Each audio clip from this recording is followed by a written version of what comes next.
Le Paul Ricard est un circuit très critiqué par les observateurs. Mais pourquoi ?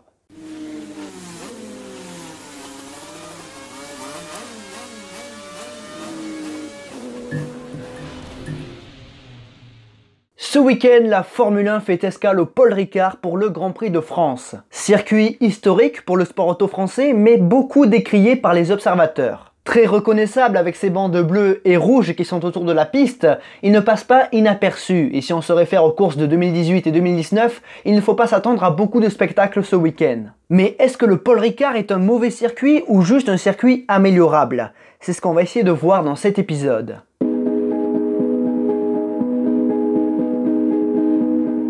Mais avant de commencer, place au sponsor du jour. Vous avez été plusieurs à vous inscrire et à profiter du code promo Le Circuit qui vous offre jusqu'à 100 € de cadeaux sur votre premier pari sur BetClick. Si vous voulez tenter votre chance pour le Grand Prix de France ou pour les Grands Prix suivants, vous pouvez le faire grâce au lien en description et ou le code promo Le Circuit. Voyons voir quelques cotes pour le Grand Prix de France. Je pense que Lewis Hamilton devrait répondre présent au Castellet après 2 courses compliquées. Une victoire est largement faisable. Soyons fous quelques instants et regardons les cotes d'une victoire française à domicile. Ce sont de grosses cotes, mais c'est toujours faisable. Bref, lien et code promo en description. Merci à ceux qui rejoignent, ça m'aide énormément. Merci beaucoup. Maintenant, on démarre la vidéo.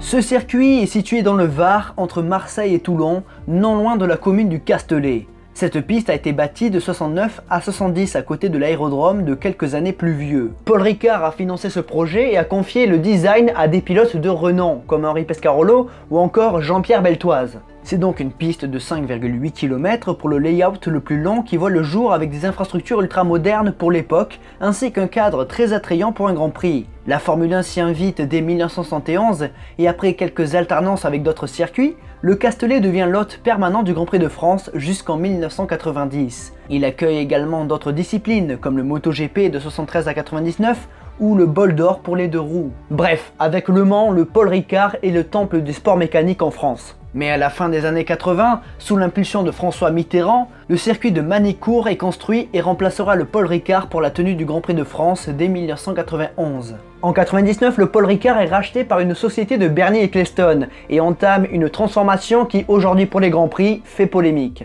Après avoir été un circuit ultra moderne pour les Grands Prix, le Paul Ricard devient un circuit de test. Un high-tech test track, HTTT. Plus de spectateurs, plus de courses, c'est un circuit de test et de développement. Les bacs à sable sont remplacés par des zones goudronnées entrecoupées de bandes bleues et rouges abrasives censées ralentir les voitures en perdition.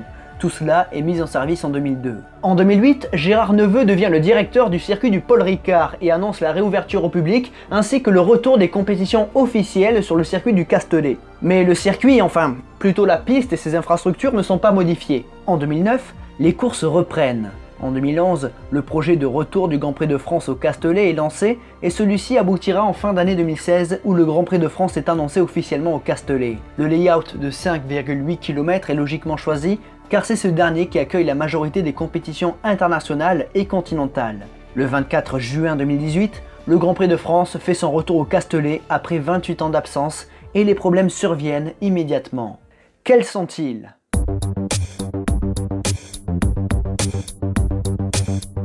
À l'image de Barcelone, de Sochi ou de Abu Dhabi, il n'y a que très peu de spectacles offerts, du spectacle au sens large du terme. Certes, en 2018, nous avons eu la remontée de Vettel et de Bottas, mais pas beaucoup de combats à la régulière entre les pilotes.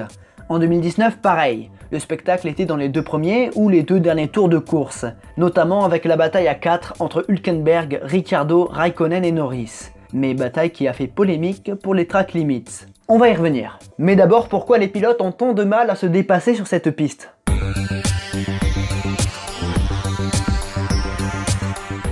De manière générale, les caractéristiques des Formule 1 actuelles ne favorisent pas les dépassements. Les voitures créent dans leur sillage des perturbations aérodynamiques qui compliquent la tâche du pilote qui essaie de suivre. Car ce dernier n'a pas d'air propre pour évoluer correctement, en plus de ça il surchauffe ses pneus, donc il doit se tenir à peu près 1 seconde derrière pour évoluer correctement. Après, sur certains circuits comme Silverstone ou le Red Bull Ring, ces phénomènes peu enviables sont moins visibles contrairement au Paul Ricard.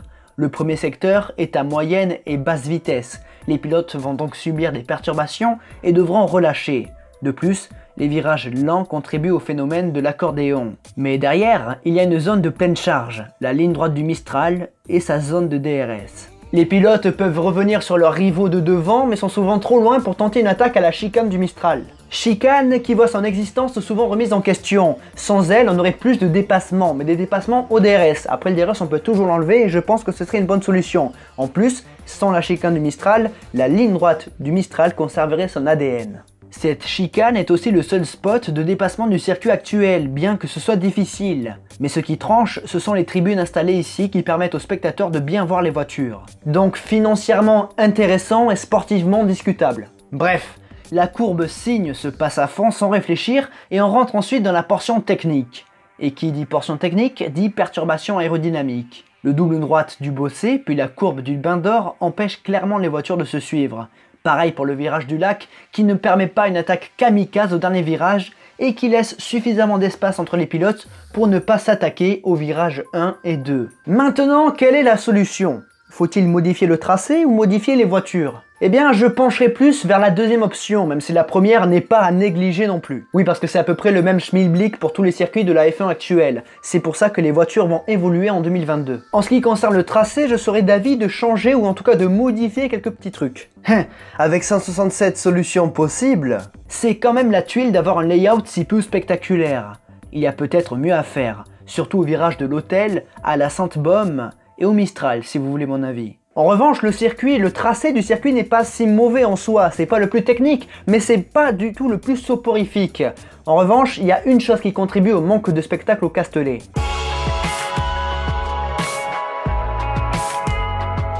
Selon moi, c'est le plus gros point noir pour une course au Castellet. Le Paul Ricard est en configuration HTTT depuis 2002, donc un circuit de test et de développement. Pas de course. Les dégagements interminables et entièrement goudronnés en témoignent.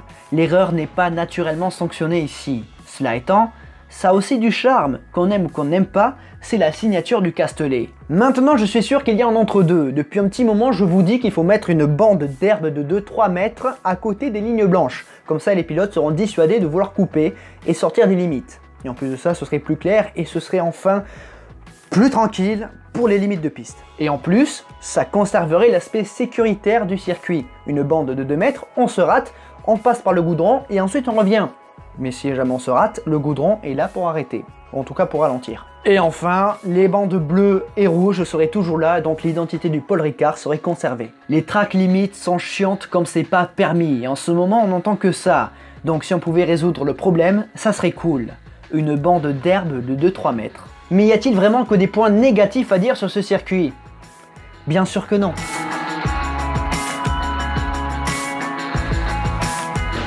Les infrastructures du circuit du Castellet sont parfaites pour accueillir des courses internationales, et notamment la Formule 1.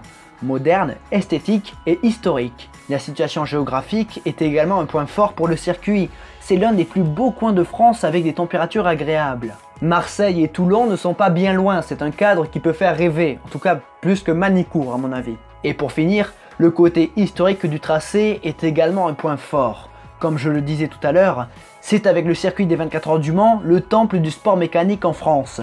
Beaucoup de pilotes français de renom ont débuté ici et aujourd'hui il reste le volant Winfield qui permet aux jeunes pilotes de découvrir la monoplace. Mais malheureusement ces bons côtés sont assombris voire complètement occultés pour certains par les aspects négatifs du tracé de Paul Ricard. Il faudrait pouvoir régler ça pour apprécier enfin correctement le Grand Prix de France. Personnellement, je ne pense pas que Manicourt offrirait plus de spectacles. Il serait intéressant de voir évoluer une Formule 1 au Mans, ne serait-ce que sur le circuit Bugatti, mais ça serait bizarre.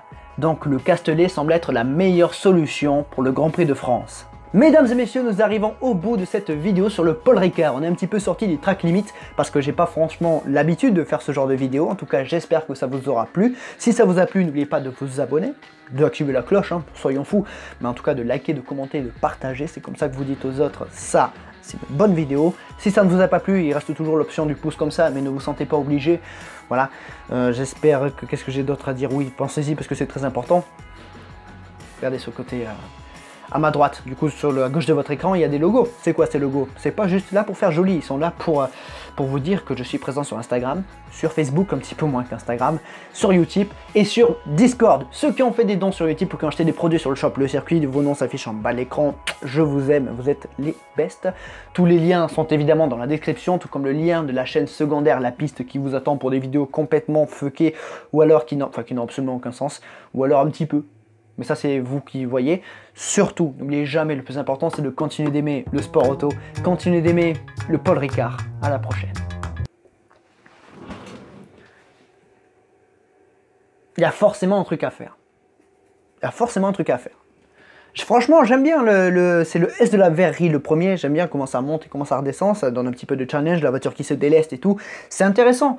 Après, la ligne droite du Mistral, c'est clair que c'est un freinage qui permet d'avoir des dépassements. Personnellement, je l'enlèverais. Ça mettrait un petit peu les moteurs à rude épreuve. Mais ça va, ils cassent quasiment plus les moteurs maintenant. Donc, on peut se permettre ça. C'est aussi pour ça qu'ils vont pas au Mans. Hein, ce que je disais, au moins sur le Bugatti pour essayer. Mais ça, c'est vraiment un truc utopique. Alors, imaginez la ligne droite d'Inaudière pour les F1. C'est pour ça qu'ils peuvent pas y aller. Parce que, déjà, le circuit est trop long. Et en plus de ça, la ligne droite, les moteurs, au rupteur, c'est pas possible. C'est pas possible. Ensuite, pour ce qui concerne le Paul Ricard, le signe, c'est même plus vraiment un virage. C'est comme le rouge maintenant. La technologie des voitures est tellement devenue importante que ça passe à fond les yeux fermés. Le double droit du Bossé et le virage du Bain d'Or sont vraiment excellents et vraiment techniques. C'est pas un si mauvais circuit que ça, franchement. Maintenant, il y a toujours des trucs mieux à faire. Pour tout. Bisous.